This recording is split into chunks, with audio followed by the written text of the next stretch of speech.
작년 8월 소방수로 투입된 김유진 한샘 대표가 같은 해 4분기 강도 높은 체질 개선을 통해 3년 만에 흑자 전환을 이끈 가운데 올해 본격적인 체질 개선에 나섭니다. 사업별 경쟁력 제고로 수익성을 끌어올리겠다는 방침입니다.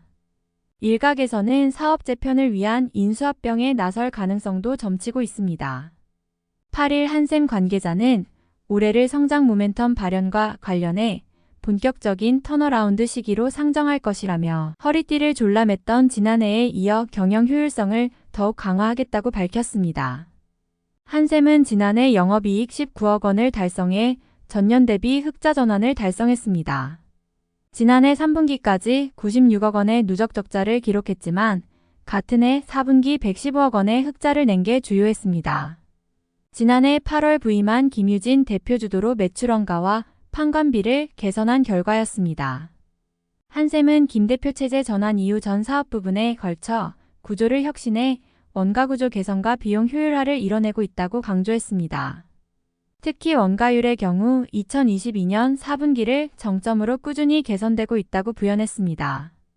다만 업계에서는 한샘의 흑자 전환을 당장의 경영 정상화로 해석하기 이르다는 평가입니다.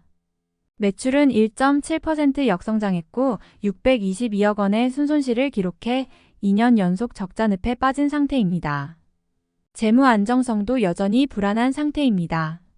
한샘의 지난해 부채는 7,087억 원으로 전년보다 8.3% 늘었고 같은 기간 자본총계는 순손실에 따른 이익잉여금 감소로 23.1% 줄어든 3,427억 원에 그쳤습니다. 이를 의식하듯 취임 9개월 차에 들어선 김 대표는 지속적인 수익성 개선과 핵심 상품의 경쟁력 강화로 지속 가능한 성장을 추진해 나간다는 전략입니다. 이를 위해 구매와 물류 효율화 등 공급망 관리를 통한 원가 개선을 이어가면서 사업 부문별 체질 개선을 전면으로 내세울 계획입니다. 이중 리하우스 사업은 부엌과 바스, 수납 등 리모델링 시장에서 인기가 높아 고수익을 거둘 수 있는 핵심 상품 라인업을 구축, 경쟁력을 보다 강화한다는 입장입니다. 수익성 개선은 물론 시장 점유율 등을 확대해 나가고 시공 운영 체계를 개선해 시공의 품질과 효율성을 높이겠다는 전략인 것입니다. 홈퍼니싱은 온라인과 오프라인 채널의 연계성과 각 채널의 고객 접점을 확대해 나가며 옴니 채널을 구현해 집객과 매출을 높이고 한샘몰 고도화를 통해 수익성을 높여 나갈 예정입니다.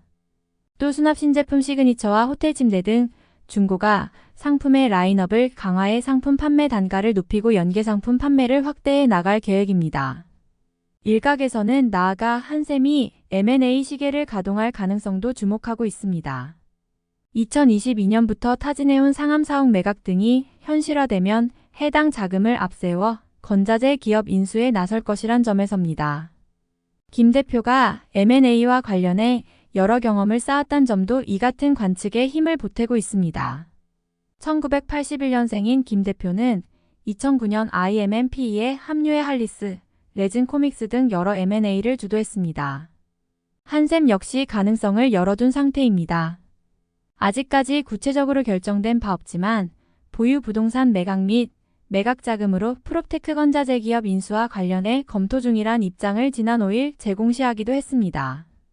한샘 관계자는 매출 성장 없는 단기 비용 절감과 수익성 개선 없는 매출 성장을 지향하고 장기적으로 매출 성장과 수익성 개선이 모두 가능한 사업 구조를 구축해 나갈 것이라고 말했습니다.